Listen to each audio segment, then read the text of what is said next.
down na down ako. Ewan ko ba. Yun nga, sobrang nag-worry nga kasi ako kung ano magiging resulta ngayon. Kasi wala pang gender reveal.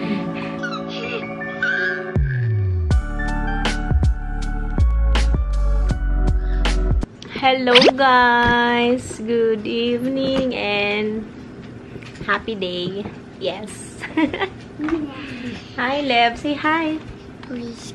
Leko, baka may tinga pa ako. Pagpasensya na ako may tinga pa ako kasi kakakain ko lang. Adang wasted na itsura ko kasi medyo buyat ako kagabi. Birthday ko kasi kahapon. So, September 29 ngayon. September 28. Birthday ko kahapon. And, ayun, wala namang nangyari kaya hindi ako nag-vlog. Hindi naman kami lumabas. Wala. Sobrang...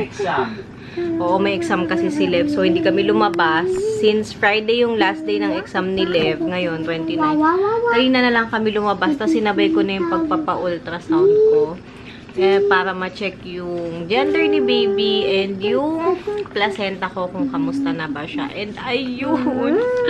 Ayun na nga. Pero yun, bago muna tayo magkwento about doon. May ngay, be. So, ayun na nga. Ingi kasi. So, ayun na nga, bago tayo mag-ano doon, kahapon nga birthday ko, sobrang down na down ako. Ewan ko ba, sobrang stress ko na parang, sobrang sensitive ko na, kasi nga, yun nga, sobrang nag-worry nga kasi ako kung ano magiging resulta ngayon. So, yun, di rin ako nakatulog, kita nyo naman, diba? Hindi ako nakatulog, as in, tapos yun nga, kahapon, nag-iiyak nga ako. Anyway, diba, Lev? Tapos yun, nagalit pa ako kay Lev, nagalit ako kay Dad. Basta yun nga, lahat ng emosyon ko nandun na kahapon kasi nga, sobra akong kinakabahan kung ano man yung kalalabasan today nung ultrasound ko. Sobrang nag-worry ako. Pero yun naman, nag-pray lang ako nung nag-pray kay Papa Jesus, tsaka kay Mama Mary. Hanggang sa kanina, nung papunta kami, wala ako ibang ginawa ko. Di hawak-hawak ko yung rosaryo. Nagdasal ako na nagdasal talaga. And ayun, sobrang thank you Lord. Thank you Lord. Kasi wala pang gender reveal. Kasi sobrang okay na yung yung placenta ko.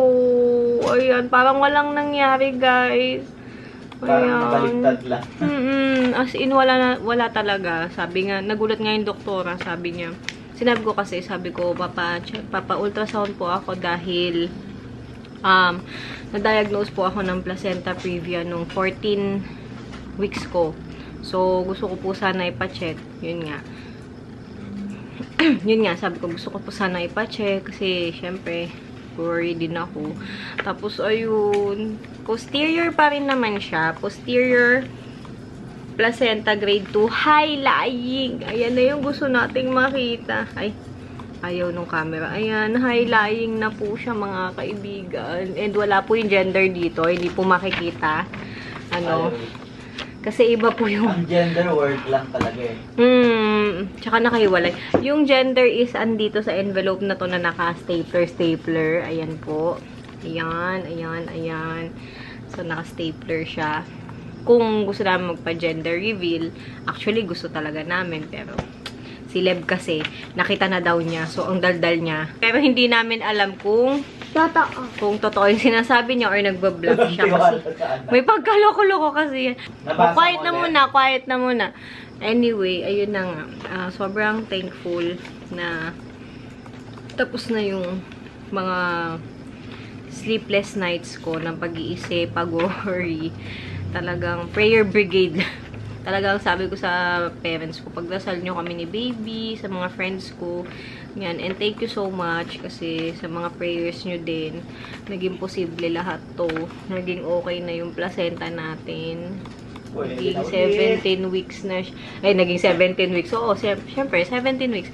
Naging high-lying na po siya. And, ayun. Pero, syempre, ingat-ingat pa rin kasi, syempre, di naman porket okay na lahat, eh, mag-warde-warde na tayo or bara-bara. Ganun pa rin. So, kailangan ako, ganun pa rin. Tama si Daddy, prevention is better. Ano ba? Tama si Daddy, prevention is better than cure. So, same pa rin. Hindi pa rin ako masyadong lalabas. Lalo ngayon, kasi nga, di ba may travel nga kami next week. magsi-Singapore kami. So, mag-iingat pa rin ako. As in, super ingat pa rin ako sa dun sa lakad namin na yun. And pag uwi dito, pagbalik dito, pahinga talaga. Bawas na muna din talaga yung biyahe ng biyahe. Tiis lang kasi 9 months lang naman to. Actually, 5 months na lang eh. 5 months na lang, no, babe, no? Kasi 17 weeks ako. Bukas 18 weeks na ako. So, technically, start na ng ika-5th month ko. So, halos, ang bilis.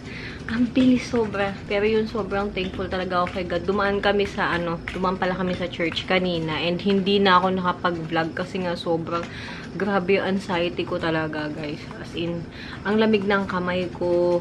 Naluluha na ako. Tapos, hawak ko lang yung rosary. Dasal lang ako ng dasal. Tapos, ayun. Nakita ko yun, umiyak. Nakita daw nila bumiiyak ako. Kasi nung after ng check-up, Mami, actually, dapat, gaganto.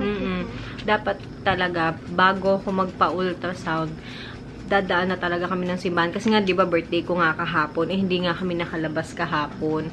So, sabi ko, gusto ko talaga dumaan sa simbahan. Kasi yung mga nadaanan naming simbahan, bago dun sa ultrasound, sa Kawayan, lahat sila sarado. Naka-close yung gate, naka-close yung ano. So, sabi ko, sige, unahin na natin yung ultrasound. Tsaka magla-lunch time na rin kasi, baka mag-break yung doktora. So, sakto umabot ako yung last patient na na-ultrasound bago lunch break. Then, ayun, sobrang thank you talaga, Lord. Thank you po, bait-bait niyo po. And thank you po sa mga nagdasal.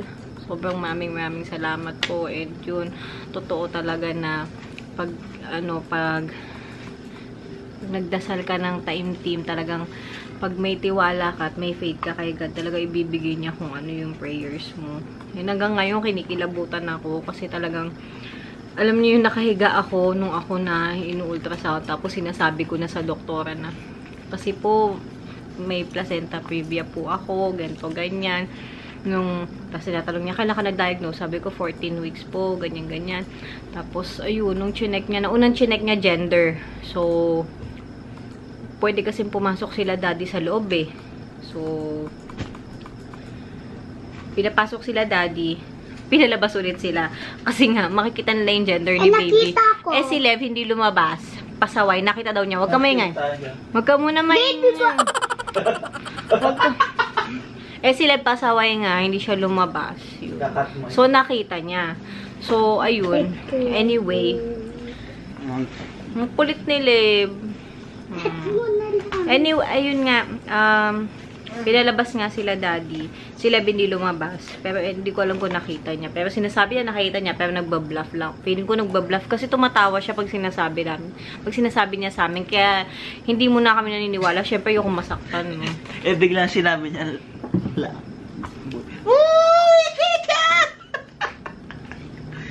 anyway, yun na nga. Baka hindi na kami mag-gender reveal. Baka kami na lang. Alamin na lang, buksan na lang namin yung envelope. Or baka sa Singapore, doon na lang namin buksan yung envelope. Or ewan ko, bahala na. Kasi na-atat na rin yung parents ko, yung mga kapatid ko. Gusto na rin na nilang malaman. Tsaka si daddy, kasi nga dahil kay Lev, ina-atat na rin talaga ni Lev. Na-atat kami ni Lev eh. So, baka buksan na rin namin siya. So, ewan ko, hindi namin alam. Pero, ako na lang, wag ka na. If ever na malaman namin, hindi muna namin papaalam, no? Wag na muna. Ano ba? Pero daddy, anong hula mo? Basta. Ano nga? Nakita mo, no? Hindi pa Ay, ano nga hula mo? Baby girl. Or baby Ako boy? din, girl. Ako Girl. girl. Team girl ka? Team girl. Tapos si daddy Team girl. Ako boy. Kasi, yan si Lev, ano yan eh. Baka nang bobluff. So, magboboy ako. Hindi. Paano kapag May tsura kapag ng anak mo. girl yung yung nakalagay? Anong price mo? Tignan mo kasi guys. Oh. Hindi, babubuksan. Makulit ka. Ito Napakakulit guys. po. So, tignan niyo to. Invitation yan. Wag mo na ilagay dito yan. Yeah. Anyway, Yun, update na lang namin kayo. Pero yun nga, sobrang thank you so Gracie, much ikaw, kay anong Papa guess mo? Jesus. Kasi okay na. High-lying na siya. Pero syempre, kailangan pa rin mag-ingat. And yun, ano bang ginawa ko para, isi-share ko na lang siguro sa mga susunod na... Mama, this piece. Kasi ang gulo eh. Ang gulo ng vlog na to eh. Kasi nga, very kami. Ako, yung parang high emotions ba tawag doon? Parang sobrang high ko pa, hindi pa ako makapaniwala na I'm living now with my answered prayers. Wow, English. I'm living in one of my answered prayers. And sobrang saya ko. Sobrang happy ko talaga.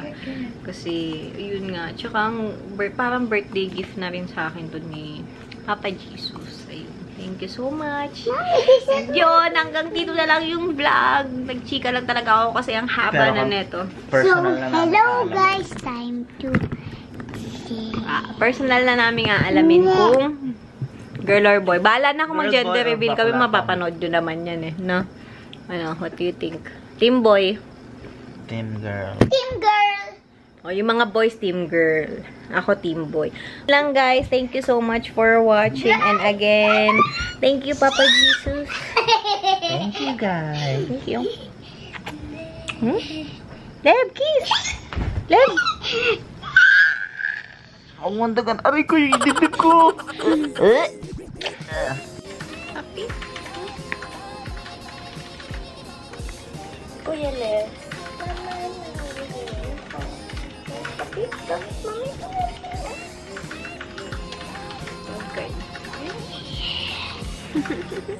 Kuya Le.